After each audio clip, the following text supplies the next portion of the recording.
কাক কব কোনে শুনিব বানাক্ৰান্তৰ বিননি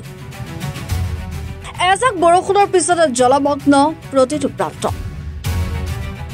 বানৰ কবলত হাজাৰ হাজাৰ লোক ইয়াৰ সমাধান ক'ত এফালে ৰাইজৰ দুৰ্ভোগ কিন্তু নেতাৰ দৃষ্টিবচন এতিয়াও একে আছে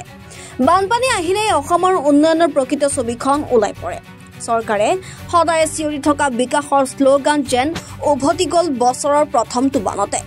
ৰাজ্যৰ ভিন্ন প্ৰান্তে প্ৰান্তে এতিয়া অবৰ্ণনীয় পৰিৱেশ হয়ামত যদি বাঢ়নি পানীৰ ঢল বিপৰীতে পাহাৰত চপৰা চপৰাই খহিছে মাটি প্ৰলয়ংকাৰী বানত এতিয়া ককবকাইছে হাজাৰ হাজাৰ লোক আপোন ঘৰখন এৰি বাস কৰিবলগীয়া হৈছে আশ্ৰয় শিবিৰত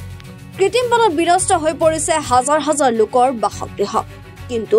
বিকাশৰ কথা কৈ থকা চৰকাৰখনে সঠিক বিকাশ কেতিয়া কৰিব কেতিয়া কমিব এই দুৰ্দশা আমাৰ এই যিটো মথাউৰি 1979 চনত বনোৱা হৈছিল এই মথাউৰিটো ভাঙি যায় আৰু আমতলা নগৰ এই গাঁৱৰ বহুত ৰাইজ ক্ষতিগ্ৰস্ত হয় গম পোৱাৰ লগে লগে মই মন্ত্ৰী ৰণোজ পেগুকো পঠিয়াইছিলোঁ বিধায়ক মানৱ ডেকাও আহিছিলে আৰু আজি মই কেশৱ মহন্ত পীযুষ হাজৰিকা আমি সকলো ইয়াতে আহিলোঁ গোটেই কথাখিনি অধ্যয়ন কৰিলোঁ ইয়াত এটা জান আছে অকণমান যদি জানটোলৈকে আমি পানীখিনি পঠিয়াই দিব পাৰোঁ মানুহখিনি ইমিডিয়েটলি ৰিলিফ হয়তো পাব মই চেষ্টা কৰিম আৰু অহা কালি পৰহিৰ পৰা আমি এই মথাউৰিটো নতুনকৈ সংযোগ কৰাৰ কাম আৰম্ভ কৰিম ঠিক বানপানী হৈ যোৱাৰ পিছত ছেপ্টেম্বৰত স্থায়ীভাৱে এই মথাউৰিটো নিৰ্মাণৰ কাম হাতত পশু পক্ষীৰ পৰা ঘৰলৈকে যিমানখিনি পাৰোঁ আমি ৰাইজক সহায় কৰিম নেৰানেপেৰা বৰষুণৰ ফলত ঠায়ে ঠায়ে ক্ৰমাৎ অধিক জটিল হৈ পৰিছে পৰিস্থিতি খাদ্য খোৱা পানী নিৰাপদ বাসস্থানৰ অভাৱত এতিয়া হাহাকাৰ বন্যাত্ৰৰ উজনিৰ পৰা নামনিলৈ প্ৰতিটো প্ৰান্তত এতিয়া দেখা পোৱা গৈছে জলমগ্ন হোৱাৰ সমান্তৰালকৈ বাসগৃহসমূহ পানীৰ তলত ব্ৰহ্মপুত্ৰৰ বাঢ়নি পানীয়ে ছিঙি নিছে মথাউৰি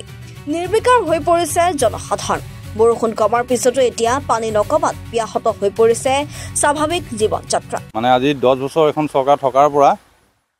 এই ৰাস্তাটো এই ব্লক এৰিয়াটো তিনিআলি কৰি আমাৰ ভগামুৰ অঞ্চল কয় এই ভগামুৰ অঞ্চলৰ এৰিয়াটোত আপোনাৰ কোটি কোটি টকা মানে ইয়াত পইচা দিলে দেই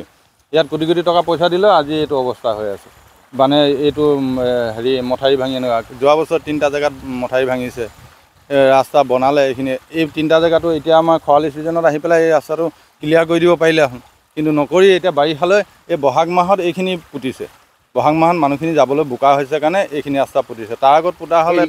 ৰিং বান্ধটো এই বহাগ মাহত পুতিছে তাৰ আগত যদি ইয়াক যদি অকণমান ভালকৈ পুতিলে এখন বা কিবা কৰিলে এখন ইয়াত জিঅ' বেগ দিলে এখন তেতিয়াহ'লে এই মানুহখিনিৰ অৱস্থা এইটো নহ'লহেঁতেন এই মানুহখিনিৰ অৱস্থা আপোনালোকে বিশেষকৈ এই মানুহখিনি মাজলৈ সোমাই গৈ চাবলৈ পাৰিব লাগে এই মানুহখিনি যিটো অৱস্থাত আছে ইয়াত কেইজনমান মুখিয়াল মানুহে ভালকৈ আছে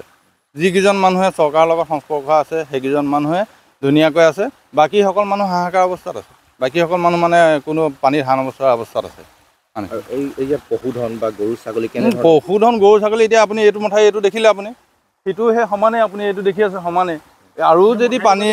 যদি এফুট পানী বা ইয়াত বাঢ়িবলৈ হয় তেতিয়াহ'লে সেই মানুহখিনি থাকিবলৈ জেগা নাই সেই মানুহখিনি থাকিবলৈ হ'লে ভগামুৰ অঞ্চলৰ এই ডাঙৰ মথাউৰিটোলৈ আনিব লাগিব news desk report any Bharat 24